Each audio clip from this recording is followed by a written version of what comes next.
In die nuus vanaand, die minister van Basiese Onderwys, Siviwe Gwagube, maak die matriekuitslae bekend. Boere in die Weskaap is besig om die omvang van die skade na die brande te bepaal. En 'n 13-jarige seun van George samel 2 ton dierekos in vir 'n dierewelsynsorganisasie in Oudtshoorn.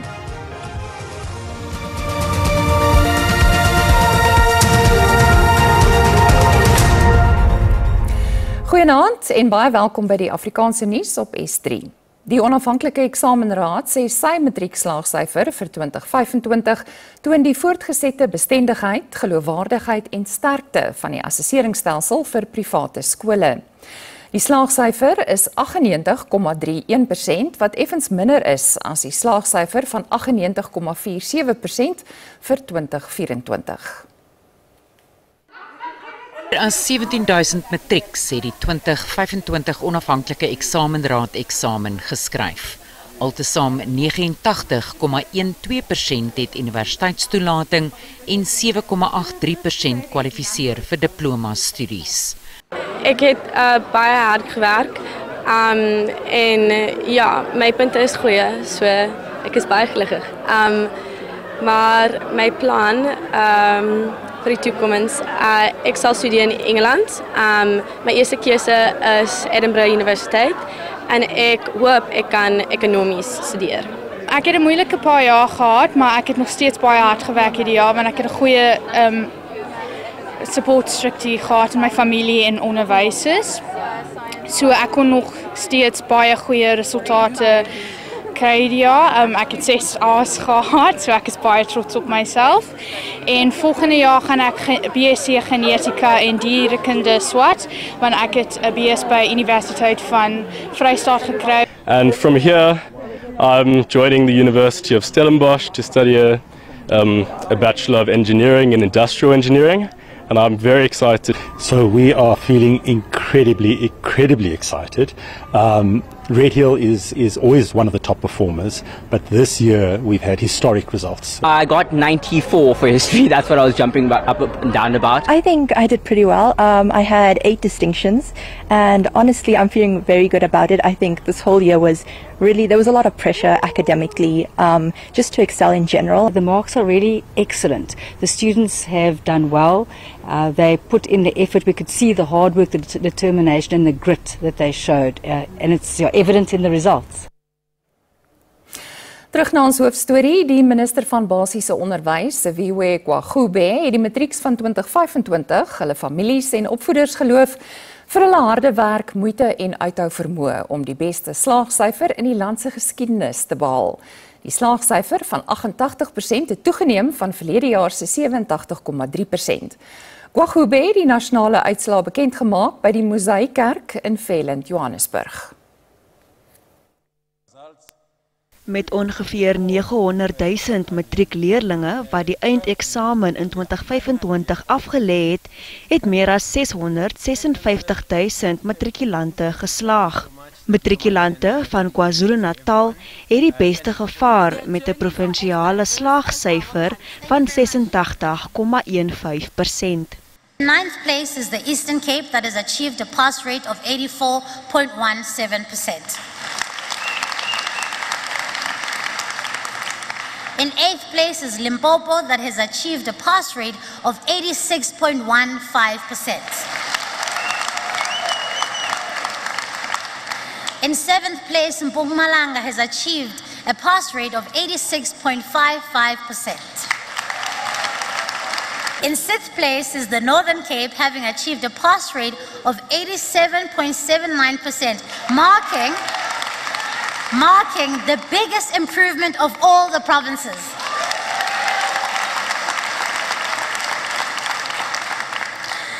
In 4th place is the Northwest, having achieved 88.49%. In third place, wait for it. In third place is Gauteng, having achieved a pass rate of 89.06%.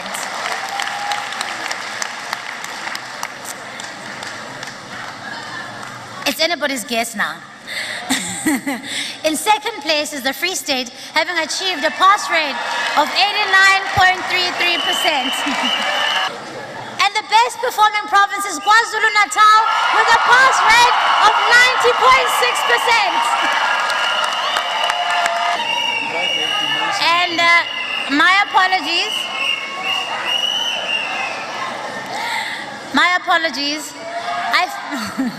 I forgot to mention, in fifth place is the Western Cape with a pass rate of 88.2%. Toppresteerders sal môreoggend tydens 'n ontbytgeleentheid by die MTN Innoveringsentrum in Johannesburg geluk gewens word.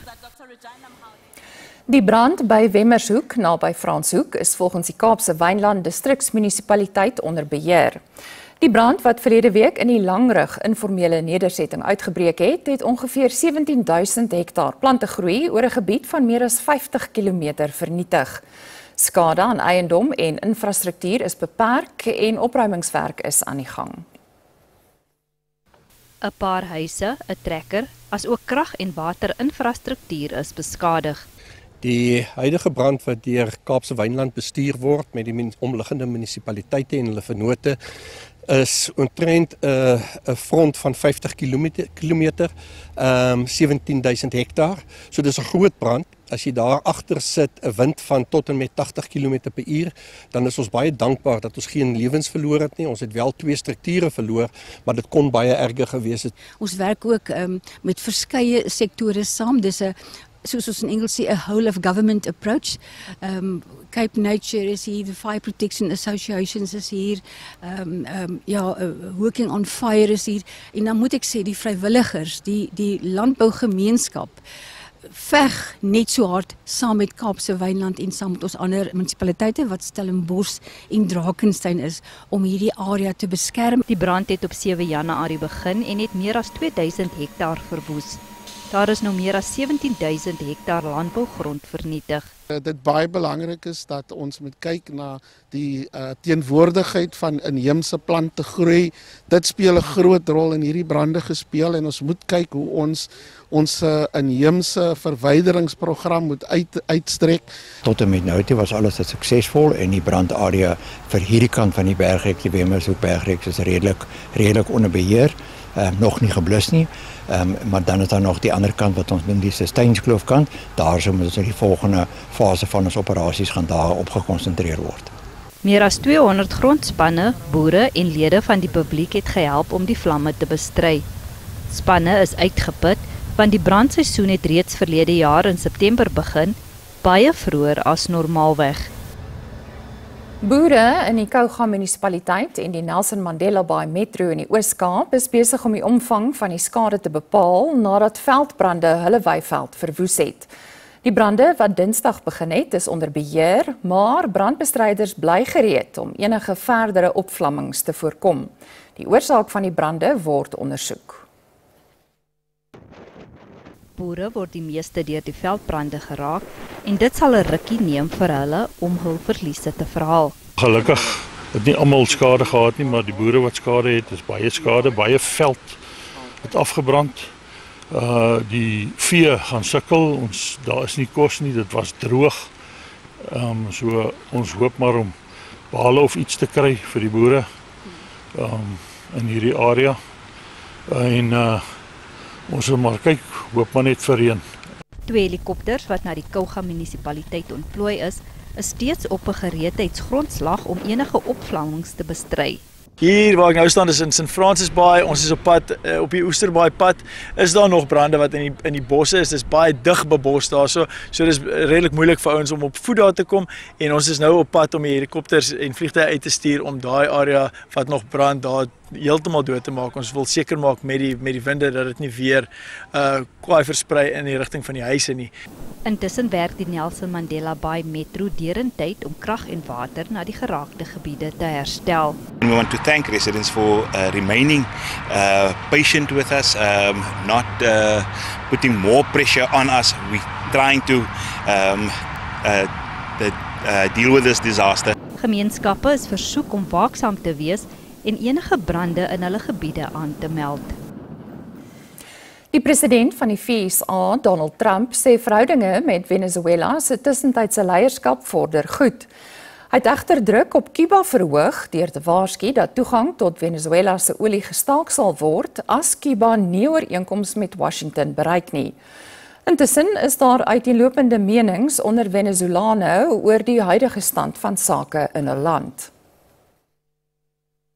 Meer as 'n week gelede het Amerika Venezuela se president Nicolas Maduro en sy vrou in hegtenis geneem. Ondanks die politieke spanning sê Trump dat daar vordering gemaak word nadat hy met die tussentydse president Delcy Rodriguez in kontak was. Venezuela is really working out well. We're working along really well with the leadership, and we'll see how it all works out. She asked us, can we take 50 million barrels of oil? And I said, yes, we can. It's $4.2 billion. And it's on its way right now to the United States. Trump het ook gedreig dat ExxonMobil, 'n Amerikaanse multinasjonale olie- en gasmaatskappy, nie toegelaat gaan word om in Venezuela te belê nie, nadat die bestuurshoof Darren Woods Venezuela as onbeleefbaar beskryf het tydens 'n vergadering met die Withuis. I didn't like Exxon's response. We have so many that want it. I'd probably be inclined to keep Exxon out. I didn't like their response. They're playing too cute. Trump het ook gemaan dat Venezuela se oliekraantjies vir Cuba toegedraai sal word indien Havana nie 'n ooreenkoms met die VSA aangaan nie. Venezuela is die grootste verskaffer van olie vir Cuba. Cuba se president Miguel Díaz-Canel dring daarop aan dat Cuba 'n soewereine land is. Hy het ook beweringe ontken dat hulle sekuriteitsdienste vir olie ruil. Rodriguez sê haar regering moet die politieke mag behou om Venezuela te verdedig. Die bulletin gaan net hierna voort met onder meer 'n bydrae oor Nysna se waterprobleem. Bly gerus ingeskakel.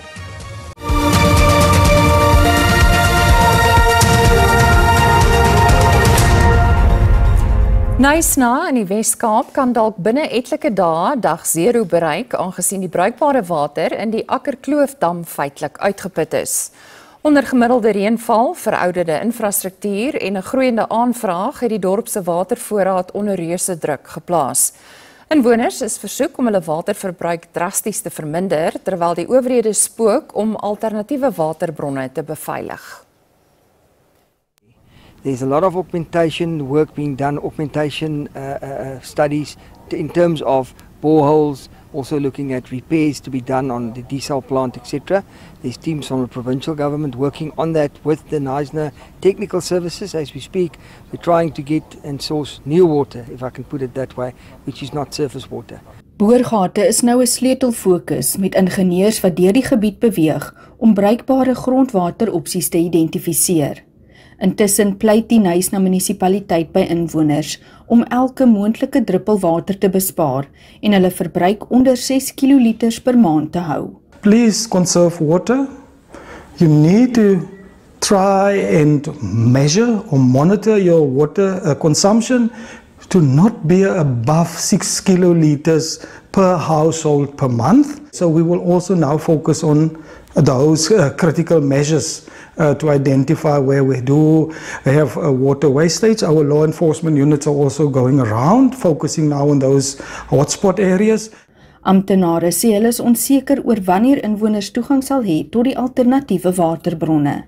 Tanya Krause, SAK nuus, George in die Wes-Kaap.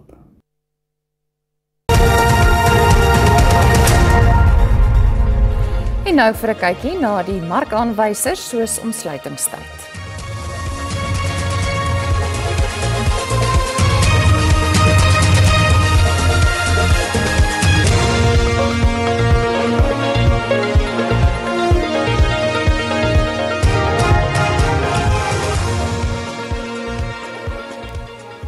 Nuus vanaf die Dakar tydren en rugby sake volg net hierna, bly by ons.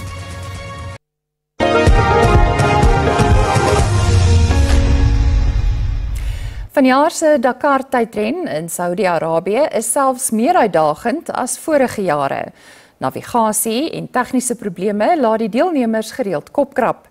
In sekere skofte volg motorfietsse en karre verskillende roetes wat meer veiligheid aan die motorfietsse gee, maar dit skep groter navigasie-uitdagings vir die vierwieljaars. Gewoonlik begin die motorfietsse voor die karre en die spore van die motorfietsse maak die roete makliker vir die karre. Die keer moet die karre hulle eie weg vind in 4 van die skofte en navigasievaardighede word dan deeglik beproef. Dit is net een van die uitdagings. We got to the end of today. It was a tricky day for us. Unfortunately, we picked up a puncture very early on. We still had about 470 k's to go, so we had to take it easy over the rocks and manage the tyres. So not the best day for us speed-wise, but we got to the end. We made some changes to the car yesterday, which we're going to go back. I didn't really like the way the car was handling, and hopefully tomorrow we can have a better day. Hopefully we don't get punctures so early on. Dit wil ook voorkom of renjaars met meer papwiele sukkel vanjaar. A beyond horrible stage for me. We were going decent in the start, and then we had a puncture just after the dune section, which cost us a lot. I knew I lost time about 2 minutes or so, and then Lucas caught me. Suid-Afrika se Henk Lategan is op die oomblik algeheel 4de, maar met die onvoorspelbare aard van die wedren is geen posisie veilig nie. Harry Olivier, SAK nuus. Net 4 spanne is oor in vanjaar se Afrika Nasiesbeker toernooi in Marokko. Hulle gaan sake Woensdag aand in die halfeindronde uitspook. Die gasheerland pak Nigerië, terwyl Egipte en Senegal kragte gaan meet. Egipte het die verdedigende kampioen Ivoorkus met 3-2 in 'n taai kwartfinale wedstryd in Agidar geklop. Die kaptein en Liverpool voorspeler Mo Salah het weer uitgeplink en aan die span sy sege besorg met sy 4de doel by die toernooi. Salah het sy ondersteuners beloof dat sy span alles in die stryd sal werp om die eindronde te haal. I'm always give it all for my country, and I think I've been here for 13-14 years, and I had some like different groups every time or every few years. But I always try to give my experience to the younger players and show them that they can, if they fight hard and they fight with their heart and soul, they can achieve a big thing. I think that's our strength right now, because you play against many teams. They really play good football and they play in Europe, which make their life easier. Nigerië staal alself vir 'n klipharde kragmeting teen Marokko wat voor hul tuiskare in Rabat sal wil beïndruk. Die Nigeriërs het egter vir die 17de keer in 20 toernooie tot die halfeindronde gevorder deur Algerië 2-0 te klop. Woensdag aand se wedstryde skop om onderskeidelik 7 uur en 10 uur Suid-Afrikaanse tyd af. En 'n jong diereliefhebber van George in die Wes-Kaap het vir die 6de agtereenvolgende jaar kos en kontant aan die dierewelsynsorganisasie Oudtshoorn Dogs in Need of Ouden geskenk. Die 13-jarige Luan Smit het die geld oor die feesseisoen ingesamel. Hy doen sedert hy 7 jaar oud is insamelings vir Ouden. Luan Smit gee jaarliks 'n bydrae aan Oudtshoorn Dogs in Need met behulp van die publiek. Terwyl die Smits kersliggies aangesit het om die feestyd te vier, het die 13-jarige skenkings vir Ouden ingesamel. Ons is baie dankbaar vir Luan wat weer eens by ons betrokke geraak het en vir die groot donasie wat ons gekry het. Ons kan net sê dankie vir sy ouers vir die ondersteuning, want hulle staan bankvas agter hom om ook vir Ouden 'n verskil te maak. Luan kon met die donasies sowat 2 ton dierekos koop. Hy sê hy wil 'n stem vir die diere gee. Dit is 'n groot passie vir my tannie en ek geniet dit. Dit is net vir my lekker om dit te doen. En wat ek graag wil sê is, soos ek my vorige shows al gesê het, ek wil meer, die diere kan nie vir hulle self praat nie, en ja, dis hoekom ek vir diere wil help, en al die animal welfare is al buite. Ons is ongelooflik trots op Luan, en vir ons is dit nog altyd belangrik gewees, al 3 ons seuns, om van hulle te leer, wees eerder die persoon wat gee, as om reg te staan en te ontvang. Ja, dit maak 'n mens se hart altyd bly, as jy kan gee, en as jy verskil kan maak, in hierdie geval in Ouden se lewe. So ja, ons is baie trots saam met hom. Luan het ook 'n beroep op die plaaslike munisipaliteit gedoen om Oudtshoorn te help om 'n diereskuiling in George te open. Die organisasie het 'n tydelike skuiling, maar moes 2 keer trek omdat hy nie 'n permanente hawe het nie.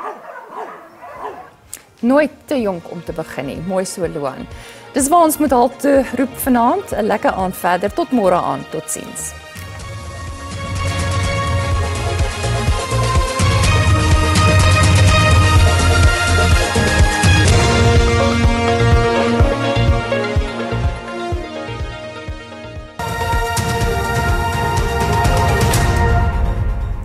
Goeienaand, hartlik welkom by die weer.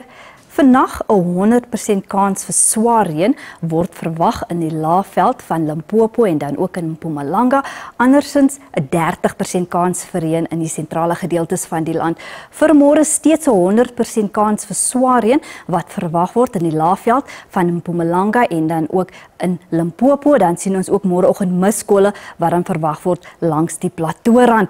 Vir vannag is daar 'n waarskuwing uitgereik vir wegholveldbrande wat dan verwag word oor groot dele van die Noord-Kaap, die Wes-Kaap en dan ook die Oos-Kaap. Dan is daar 'n oranje vlak 9 waarskuwing uitgereik vir swaar reën vir vannag en vir môre wat dan verwag word in dele van Limpopo en Mpumalanga. Dan sien ons ook daar is 'n waarskuwing vir wegholveldbrande wat dan verwag word oor groot dele van die Noord-Kaap en dan sien ons ook in dele van Vrystaat. Ons kyk nou na ons minimum en maksimum temperature. In Gauteng verspreide buie en donderbuie, Johannesburg 'n maksimum van 25 en dan Carletonville 'n minimum van 15 en 'n maksimum van 27. In Limpopo sien ons reën word ook verwag in die provinsie. Messina maksimum van 27, Lephalale 20-30 en dan Polokwane 18-23.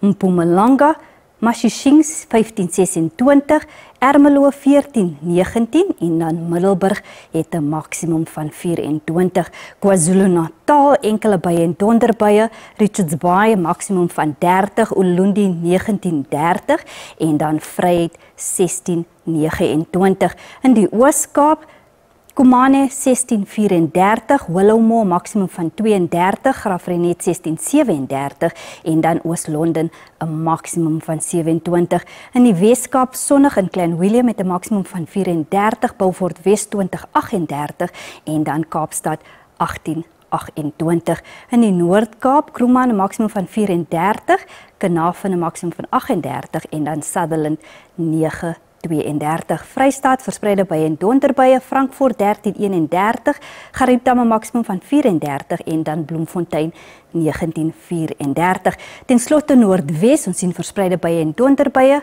Lichtenburg en Ottosdal albei 17-33 en dan Vryburg 'n maksimum van 34. Dit is dan al van my en die weerdiens. 'n rustige aand verder.